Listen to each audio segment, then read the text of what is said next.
Hola a todo el mundo. Os doy la bienvenida a un nuevo análisis. Bueno, hoy tenemos por delante un tema que es, francamente, fascinante. Vamos a desentrañar un escenario donde la ciencia médica, el derecho constitucional y los derechos humanos colisionan, pero de una manera espectacular. Hablamos de la píldora de emergencia, la famosa píldora del día después, y de cómo su regulación en el Perú se convirtió en un auténtico campo de batalla legal y social.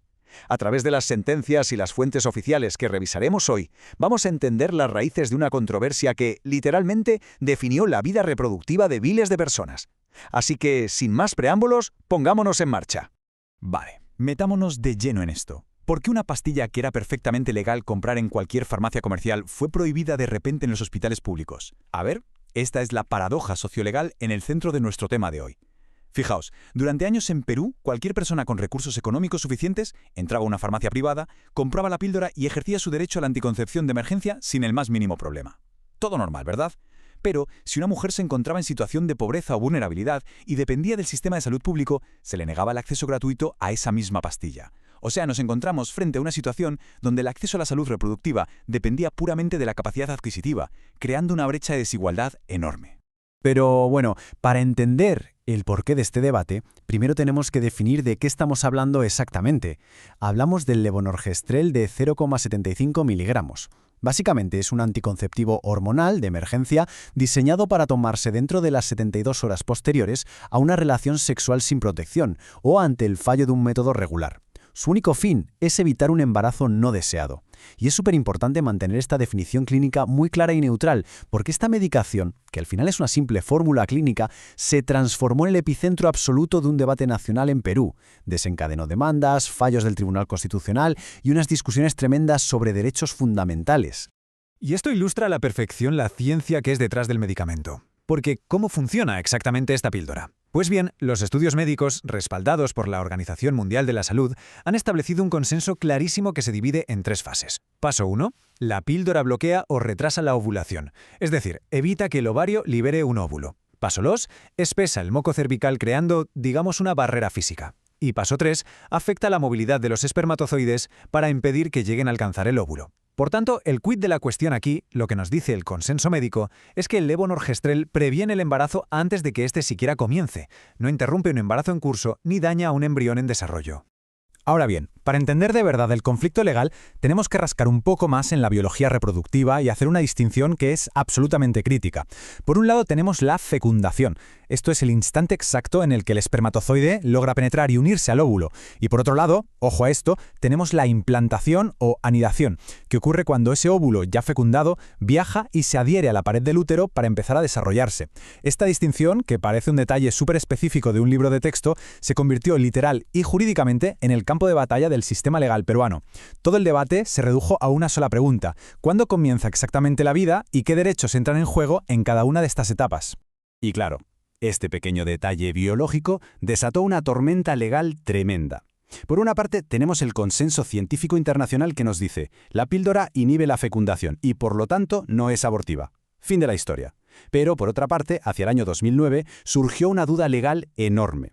Grupos civiles como la ONG Acción de Lucha Anticorrupción presentaron demandas argumentando que existía la posibilidad de que la píldora tuviera un mecanismo adicional. Temían que pudiera alterar el endometrio e impedir que un óvulo, si ya había sido fecundado, lograra implantarse. Su argumento era que, si la ley protege la vida desde la fecundación, impedir esa implantación violaría el derecho a la vida del concebido. Y precisamente este choque de posturas fue lo que llegó hasta lo más alto de la justicia del país. Avancemos y veamos cómo se desarrolla esto, porque esta duda médica no se quedó en una simple teoría, sino que provocó un auténtico vaivén en los tribunales a lo largo de 14 años. Fijaos, en 2006, el Tribunal Constitucional de Perú emite una sentencia respaldando y ordenando la distribución gratuita de la píldora en los centros de salud del Estado. Un gran paso. Sin embargo, apenas 3 años después, en 2009, ante nuevas demandas, el tribunal da un giro de 180 grados y prohíbe tajantemente esa misma distribución gratuita. De repente, la política pública se queda totalmente paralizada, afectando a miles de ciudadanas. Y no fue hasta muchísimo después, entre 2019 y 2020, cuando resoluciones judiciales en instancias inferiores empezaron por fin a revertir esta prohibición en los hospitales del Estado. Ahora, lo que resulta verdaderamente fascinante de este choque legal es ver cómo los jueces fundamentaron decisiones pero tan opuestas. En 2006, el tribunal argumentó a favor de la distribución basándose firmemente en los derechos constitucionales de la mujer. Consideraron que negar la información y el acceso a este método limitaba su autodeterminación reproductiva y su derecho a la igualdad. Tiene mucho sentido. Pero, en contraste, el fallo restrictivo de 2009 se agarró a algo llamado el principio precautorio.